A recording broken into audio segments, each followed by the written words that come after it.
The Ambition Data Explorer is a great tool that can be used to get a peek into all steps of data processing within Ambition. I'm going to be showing you this in a Salesforce integration, but it's important to note that these are basically the same from Salesforce to FTP or API. The first step of the Data Explorer is called Uploads. This actually shows the raw files and gives a timestamp to when we received raw files uploaded to Ambition from the data source. You can even click View here and see the raw CSV or JSON if that is needed. Raw records is the next step. That takes the raw files, assigns them to a user within Ambition, and lists out all pertinent fields that came with that raw upload.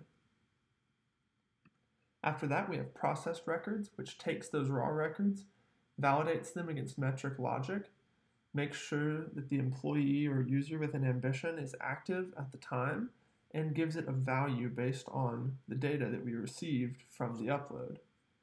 If a record does not meet metric logic, it would fail and you'd see this red X. And finally, the Metrics tab aggregates all of that into one place.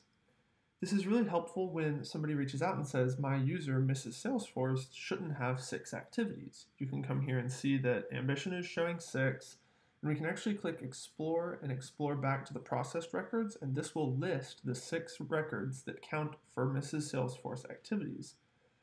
If it's a Salesforce integration, you can even click Details here and can be linked directly to the record in Salesforce. But let's say this top one is the one that we think is suspicious.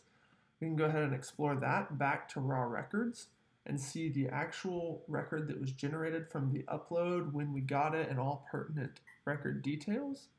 And if needed, we could even explore back to the upload and see the raw file that came through that generated that metric. This is just a crash course of some of the basic functions of the Data Explorer. Feel free to click around and see what else you can find.